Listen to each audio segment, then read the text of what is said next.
It was a Wednesday, one of those heavy gray mornings where the sky felt like damp wool pressing against the windows. I was in the kitchen, rinsing out our coffee mugs. His still held the faint ghost of burnt espresso. Mine had gone cold hours. Ago. The radio was murmuring some half-forgotten jazz, and the dog was snoring at my feet. Ordinary. Safe. That's when I saw it. A stack of mail sat untouched on the counter. The top envelope was elegant, ivory cardstock with gold trim, the kind of expensive stationery used only for weddings or formal regret. My fingers, damp and pruny, hesitated before lifting it. The calligraphy was unmistakable. Thomas Whitmore and Layla Bennett. His brother. I smiled, reflexively. Thomas had always been kind to me, protective even. He once drove across town just to jumpstart my car when Adam forgot. I slid a fingernail under the flap and pulled out the invitation. Gilded lettering gleamed beneath the kitchen lights. It smelled faintly of roses and ink, but my smile faltered when I saw the RSVP card. Mr. Adam Whitmore and guest attending, marked in thick, assertive ink. Guest name, Aria. I read it 3 times. The name blurred. My throat dried. I set the card down like it had burned me. Who was Aria? Not a cousin, not a friend. Certainly not me. I waited that night, lit a candle like I used to, put on the perfume he once said reminded him of when we first met. Amber and fig. Silly, maybe. But I needed to feel remembered. He came in late. Jacket wrinkled, tie missing. He didn't kiss me hello. Over dinner, I asked lightly, "Are you excited for Thomas's wedding?" He paused, fork midair. Then, as if bracing for impact, he exhaled. "I think it's better if you don't come." I froze. Why? It's complicated. Try me. He looked down at his plate. There's been tension between you and Layla. And my family thinks maybe you've been too emotional lately. It's one day. It's not worth stirring things up. I felt something tilt inside me, like the floor shifted a half-inch. I didn't argue, didn't cry, just nodded. The candle flickered, and I watched the flame reflect in the blade of his knife. That night, I lay in bed beside him, cold and alert, while he snored lightly, like nothing had changed. I scrolled through Instagram with trembling fingers, searched Auburn, Layla, and Thomas, bridal shower, wine and pastel dresses. My stomach twisted. I told myself I wouldn't find anything, but I did. A photo, set in a vineyard. The caption said, "Can't wait to officially call you family." There she was, a woman I didn't recognize. Long dark hair, skin kissed bronze by summer, smile like she belonged in every room. She was standing next to my husband, holding his hand, wearing my necklace, a delicate gold chain with a tiny onyx pendant, my mother's. A piece he'd begged me to lend him for a photo shoot at work. The comments were full of hearts and praise. Such a beautiful couple. He looked so happy. I sat up. In the dark, hands trembling. He turned slightly, muttered something in sleep. I reached for the necklace around my own throat, except it wasn't there. It hadn't been there for weeks. My life was no longer mine. And somewhere out there, another woman was living it in my place. We met in a classroom that smelled like coffee and photocopied paper. He was leaning against the back wall, arms crossed, half listening to the professor drone about something I can't even remember now. Nietzsche, maybe. I noticed him because he was the only one not taking notes. That, and the way his smile didn't quite reach his eyes. Adam Whitmore. Political science major with a chipped tooth and a voice that made everything sound like it mattered. He borrowed a pen from me that day. And a week later, he borrowed my heart. He was all momentum and charm, this magnetic chaos wrapped in a leather jacket. I was quiet, thoughtful. The girl who stayed after class to ask questions. The girl who journaled in the corners of cafes with soft music and softer sweaters.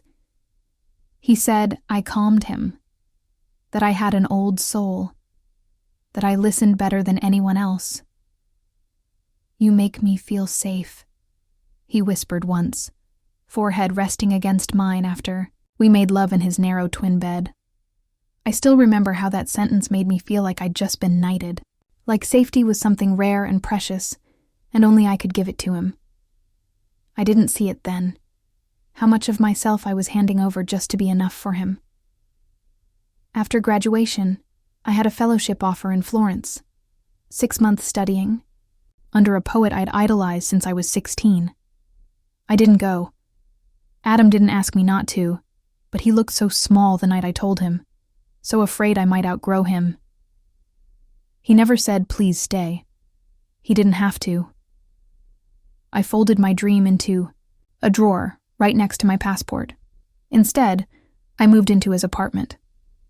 A shoebox with peeling paint, a forever leaking faucet, and a mattress on the floor. He made ramen on Sundays and called it gourmet. I worked at a bookstore during the day and bartended at night. Adam said he needed time to figure things out. I told him to take all the time he needed. When he proposed, it wasn't with a ring, but a key. "Let's make it official," he'd said, sliding the apartment key across the table at brunch. It wasn't the proposal little girls dream of, but I remember feeling like I'd won something anyway. We married in the courthouse. My mother cried. Not because she was happy, but because she saw what I refused to. Even then, there were signs. The way he looked at other women, not with lust, but with curiosity, like they were pages from books he might still read someday. The texts he called harmless, smiley faces, late-night compliments to coworkers. "You're so uptight," he'd say, grinning. "It's just banter." He loved ambition in others, but never in me. When I published a short story in a small lit mag, he barely glanced at it. "Cute," he said. "Maybe stick to what you're good at, though." When I brought up going back to grad school, he waved it away like a fly. "We don't need more debt."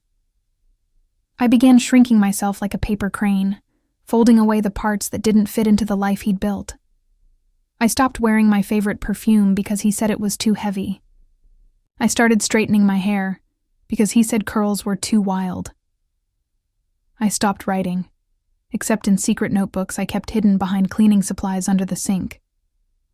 Even his mother warned me once, during Thanksgiving prep. She'd handed me a ladle and said gently, "You're too gentle for a man like him, sweetheart." I laughed. "He's not like that with me." She didn't argue. Just handed me a bowl of mashed potatoes and changed the subject. When friends hinted at concern, commented on how quiet I'd become, how I always deferred to Adam, I defended him. "He's just under stress. He's trying. It's not like that." But I knew. Deep down, I always knew. There was a night. We were fighting, though I can't even remember what about anymore. And he said, not cruelly, just casually, "You're lucky someone like me puts up with someone like you." And I believed him. God, help me, I believed him. Because when you love too quietly, you start to disappear. And by the time you realize you've been fading, there's hardly enough of you left to scream. A week before the wedding, I woke up with a stone lodged beneath my ribs. It wasn't physical, but it might as well have been. A dull, pressing weight that made it hard to breathe. I moved through the house like I was underwater, drifting past, rooms filled with our shared life, his coffee mug on the counter, his jacket thrown over the banister, the faint trail of his cologne in the hallway, amber and vetiver, the scent that used to make me feel like home. But nothing felt like home anymore. I'd been spiraling for days, After that bridal shower photo, after seeing her hand in his, her fingers wrapped around my necklace, I tried to rationalize it. Arya could have been a friend. Maybe it was innocent. Maybe the RSVP card had been a mistake. But deep down, I knew. So I did the thing I swore I'd never do. I hired a private investigator. It felt cliché, something bitter women did in movies. But I wasn't bitter, just broken, and tired of feeling like a ghost inside my own life. His name was Carl, the investigator. Gray-haired, soft-spoken, with eyes that didn't flinch. He promised discretion, no judgment, and results within 48 hours. He called me 3 days later. His voice was gentle, like he was afraid I'd shatter. "Do you want the full report, or should I tell you over the phone?" I told him to speak, and he did. Weekend trips to wine country, receipts for hotels, one in Tahoe, another in Santa Barbara, jewelry, dinner reservations under a different last name, a second phone line registered to a P.O. box. Photographs. God. The photographs. Him kissing her outside a bookstore, holding hands on a trail, lifting her into the passenger seat of my car. Arya wasn't a fling. She was a second life. I couldn't breathe. I sat on the edge of our bed, phone in hand, as his voice faded into background static. The room spun around me in slow circles. Didn't cry. Not then. That night, I waited until he came home, later than usual. He looked tired, unbothered. He tossed his keys in the bowl by the door and muttered, "You're still up?" "I know," I said. My voice was so calm it startled me. "About Arya," he blinked. No attempt to lie, no denial. Just silence. Then finally he exhaled, like he'd been waiting to be caught. "Well," he said, rubbing the back of his neck. "I guess we should talk." He sat down on the arm of the couch. Not beside me. Not across from me. Perched like someone waiting for a cab. "How long?" I asked. "A while," he said. "Almost a year. Almost a year. Nearly 12 months of kissing me goodbye in the morning, then driving to her." He didn't apologize. Instead, he shrugged. "Arya's different. She makes me feel alive." The words hit like a whip. "What does that mean?" I asked, though I already knew. "You don't feel alive with me?" "You've changed," he said. "You used to be light. Now you're, I don't know, heavy, always sad, always suspicious. You stopped being fun." It was then I realized. He didn't see the sadness as something he'd caused. He saw it as a flaw in me. He didn't break me. I'd just become inconvenient. He stood and started pacing. "Look, I'm not saying we're done yet, but maybe it's time we redefined what this marriage looks like. We could take space. Try something new." I stared at him. Redefine? Like this was a job description we could edit. Like I hadn't already given up years of myself to fit into the margins of his comfort. I didn't scream. I didn't throw things. I didn't beg. I just stood. My legs were shaking, but I stood, and I walked past him, past the hall mirror, past the gilded photo of our wedding day hanging on the wall, 2 smiling strangers, frozen in time. I locked myself in the guest room, and I cried. Not pretty, cinematic crying. Not the kind that makes you look tragic and noble. I sobbed. I howled. I tore off the necklace I hadn't realized I was still wearing, the matching one he'd given me on our 2nd anniversary, identical to the one I saw on her neck in that photo. I held our wedding photo in my lap. Gold frame, glass smudged with fingerprints. My face was younger, glowing, hopeful. My dress had a satin sash I'd sewn myself. He was smiling like he owned the world. I stared at that photo until dawn, until the tears dried, until the shaking stopped. And in that quiet, hollow dawn, something inside me shifted. I didn't feel stronger. Not yet. but I felt done. Done folding. Done shrinking. Done trying to make myself smaller just to fit beside him. I wouldn't fight for him, but I wouldn't disappear either. The woman in the mirror wasn't me. Not yet. But I could become her again. Maybe even someone better. Someone whole. Someone who would never again beg to be chosen. I didn't slam a door. I didn't scream. I didn't even wait for him to come home. I just left. I folded a letter, 4 sentences long, and placed it next to his favorite coffee mug on the kitchen counter. My wedding ring sat beside it, shining, dully beneath the morning light.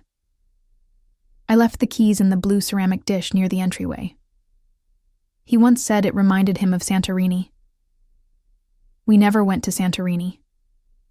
I packed 1 suitcase. Not the big ones we used for our honeymoon, just the carry-on. I took clothes I had picked for myself, ones he never commented on. I left the perfume he bought me. I took my journal.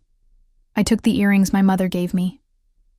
I took a paperback, novel with a cracked spine and a cornered page.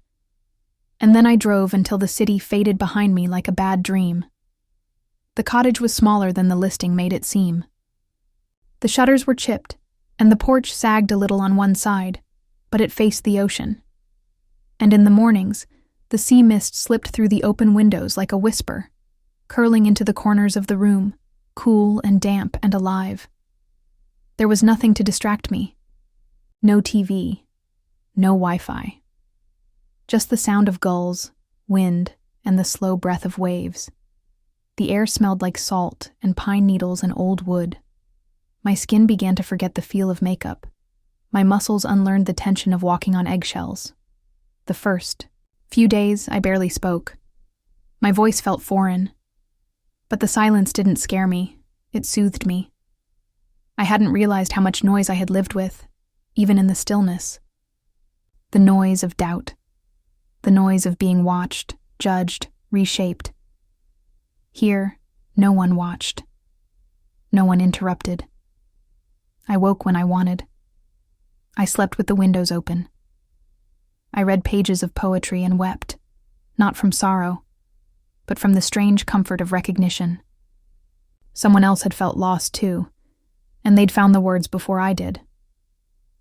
I walked every morning, barefoot when the sand allowed. I let the wind tangle my hair. I pressed my palms against cold driftwood. I whispered my pain into the surf, like it was a prayer. One afternoon, I wandered into the town bookstore, a narrow little shop tucked between a bakery and a pottery studio. The bell above the door chimed as I entered. It smelled like dust and lavender and time. Behind the counter sat a woman with silver-streaked curls and reading glasses on a chain. She looked up, saw something in my eyes, and gave a nod. Not the kind people give when they're being polite, but the kind that says I've been where you are. She didn't ask my name. Didn't ask if I was visiting or hiding or healing. She just said, "Tea's on the back table. Help yourself." Her name was Claire. I learned that later. She ran the bookstore alone and rarely spoke unless she had something meaningful to say. I liked that about her. Every few days, I'd return. Sit cross-legged in the poetry aisle with Neruda or Rilke in my lap. Claire would pass by and place a chipped mug of chamomile tea beside me without a word. I never asked how she knew I liked chamomile. Maybe she didn't. Maybe she just understood. In the cottage, the walls began to breathe with me. I painted for the first time in years. Not well, but with freedom. Abstract swirls, stormy skies, colors that had no name but felt like something. I wrote too. In ink this time, not just tapping out fragments in my phone like I used to. I wrote letters I'd never send, poems I didn't plan to publish, memories I had buried so deep I forgot they were mine. I donated the clothes he liked, the tight dresses, the pastel sweaters, the heels that made my toes ache. I boxed them up and left them outside a donation center in the rain. I bought myself a soft gray sweater and wore it for 3 days straight. It smelled like cedar and soap, like me. The mirror over the bathroom sink was old, spotted in the corners, a little warped. But one morning I leaned into it, toothbrush in hand, and something startled me. My face, not the polished version, not the strained smile or the tired eyes, but me. There were still shadows beneath my eyes, and my lips were chapped from the sea air. But I recognized the woman looking back. Her eyes were quieter, clearer, not hardened, just no longer hungry for someone else's approval. She wasn't fully whole, but she was coming back. I went to Claire that afternoon and bought a leather-bound journal. I chose it because it reminded me of the one I almost took to Paris when I was 22. The fellowship I gave up to follow him instead. I never made it to Paris. But in that little town by the sea, I wrote like I was standing on cobblestone. Streets beneath cathedral shadows, tasting freedom in every breath. Time didn't heal everything, but it gave me space. It gave me clarity. And with enough of that, I began to remember who I was before I ever met him. At first, it was small things. I started setting alarms again. Not because someone else needed, me too, but because I had places to be, work to do, things I wanted for myself. I took an online course in business writing. I wasn't sure why exactly. Only that something in me stirred at the idea of using my voice again. Not to comfort or explain or apologize. Just to be heard. By the end of the first module, I was hooked. I applied for a freelance position ghostwriting speeches for corporate clients. I assumed I wouldn't hear back, but within a week, I was juggling 3 contracts. They didn't know my name. That was the point. They paid me to put eloquence in their mouths, and they paid well. There was something deliciously ironic about it. I, the woman he once called just a pretty face, now shaping the words that made powerful men sound intelligent and visionary, felt alive again. Not in the wild, breathless way I'd once craved from his love, but in the grounded, sovereign way that comes from earning something with your own hands. One rainy afternoon, curled in my gray sweater with a mug of tea, I was researching a nonprofit for a client pitch when I saw a familiar name, Aria Bennett, co-director of a new women's empowerment foundation based in the city. A photo of her beaming in a navy sheath dress, standing behind a podium. The caption, funded through a generous private donation. My heart didn't race, it slowed, because I recognized the name of the foundation. He'd mentioned it once in passing, saying he was consulting on a startup. A cold curiosity bloomed in my chest. I dug deeper. Their funding partners were vague, but the address linked to a building he used to rent conference space from. My instincts, quiet for so long, snapped back to attention like a taut wire. I logged into the bank portal I hadn't touched since I left him. He hadn't removed me. Maybe he forgot. Maybe he assumed I wouldn't look. But I did. And what I saw made the tea go sour on my tongue. Thousands, tens of thousands. Transfers labeled Project Dev, Consulting Retainer, Travel Comp, to her, to them. Pulled from the joint account we once saved in together. The account that held the money I earned from years of double shifts, of canceled dreams. There were designer expenses, too. High-end boutiques, jewelry stores, hotels with views of the skyline. Some of the charges dated back to when we were still, attending marriage counseling. He'd funded her life with the sacrifices I made for ours. But I didn't cry. I didn't scream.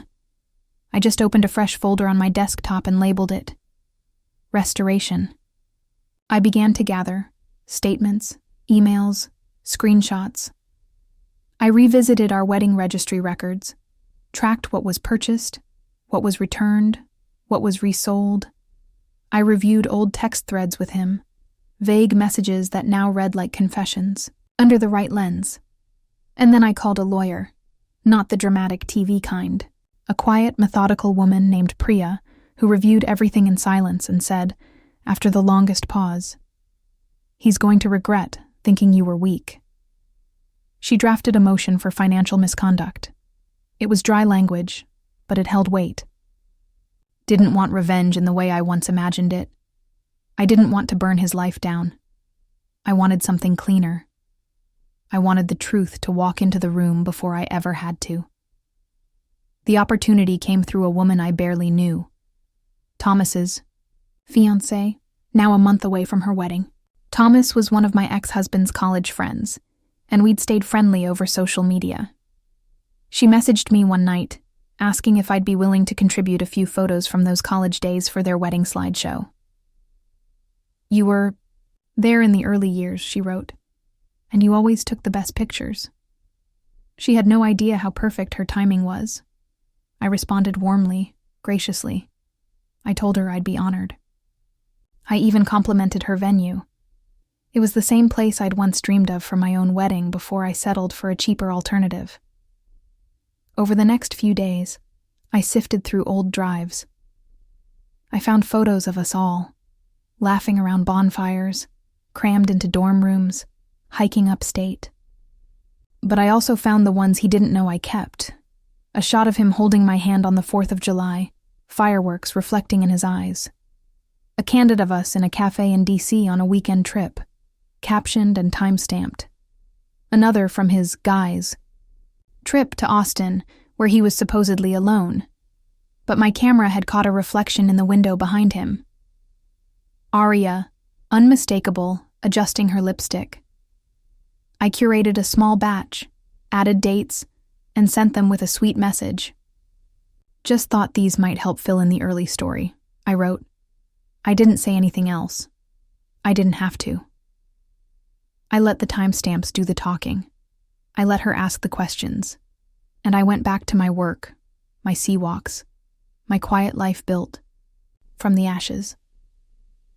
Each night, I lit a candle beside my desk.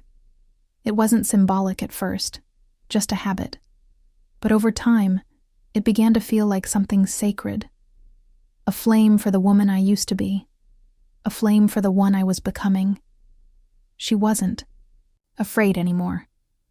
She remembered who she was before him, and she wasn't going back. I wasn't invited to the wedding. And honestly, that should have been the end of it. I could have stayed in my quiet cottage, continued painting oceans and writing speeches, sipping tea with Claire on stormy afternoons, but I'd spent too long being quiet. Too long pretending silence was strength when it was actually self-erasure. So when the bride reached out, when she asked if I could be there for the rehearsal dinner after all, I said yes.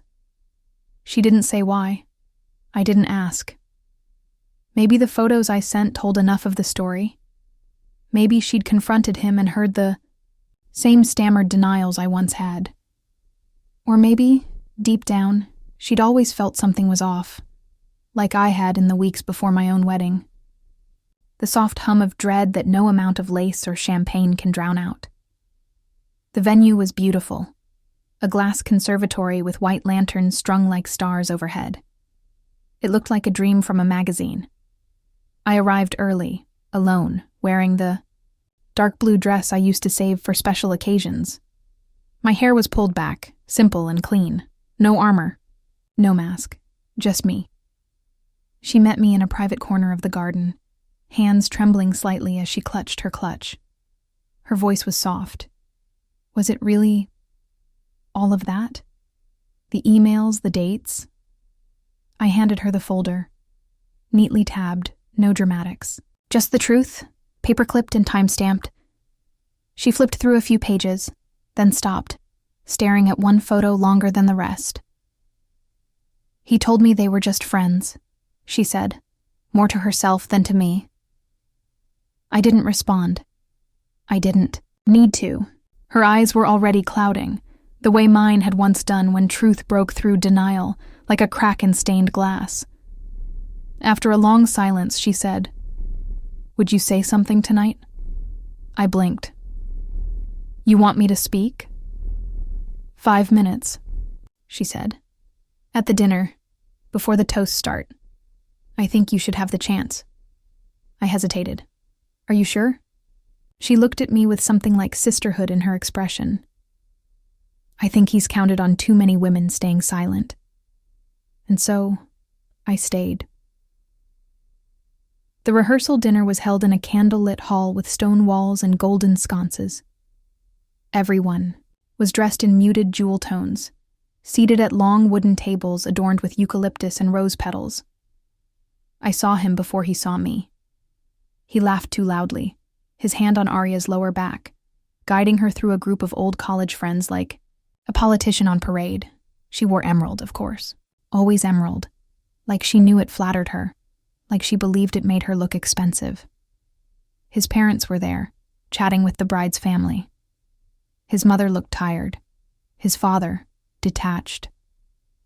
It struck me how familiar the performance was. Like I'd stepped into a scene I already knew the ending to. Then someone tapped a fork to a glass, and the room quieted. The bride stood and cleared her throat. Before we start the official toasts, she said, her voice calm but steady. Someone here has a few words to share. Heads turned as she gestured toward me, and then it was quiet. Very quiet. I stepped up to the small platform. My heels echoed slightly on the stone. I wasn't shaking. My hands were steady. My voice found me like an old friend returning from a long journey. Thank you, I began, for letting me speak. I looked around at the familiar faces, some curious, some uncomfortable, some frozen in recognition. I was part of this circle once. I was welcomed, laughed with, toasted with, and I want to say first, thank you for that. I learned a lot, being part of this family. But mostly, I learned what love is not. A few people shifted in their seats. Arya's expression flickered. My husband, X, tilted his head, as if trying to decipher the script. Love is not ownership, I said softly. It's not silence. It's not convenience or performance, or the ability to make someone feel small so you can feel big. Love doesn't ask you to shrink. I let that hang in the air. Tonight I want to raise a glass. To two people who taught me exactly what I will never accept again. I turned slightly, locking eyes with him and then Arya. To Arya and Evan. Gasps, a few sharp inhales. Someone dropped a fork. He opened his mouth, but I raised a hand before he could speak. May you both, I said, lifting my glass high. Get exactly what you deserve. And I drank. The silence cracked like thunder. I stepped down without another word. Outside, the night was crisp and tasted of jasmine and salt. I didn't look back. I didn't need to. The hard part had passed long ago. In the nights I cried into pillows. In the mornings I had to convince myself to stand up and exist. This was just the exhale. At the edge of the beach, I kicked off my shoes and let the cool sand kiss my toes. The moon hung low, a silver coin tossed into a navy sky. I reached into my coat pocket and pulled out my wedding ring. It caught the moonlight, tiny diamonds blinking like confused stars.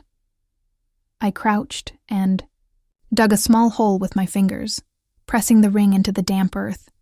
No ceremony, no flourish, just a quiet burial of something that never really belonged to me.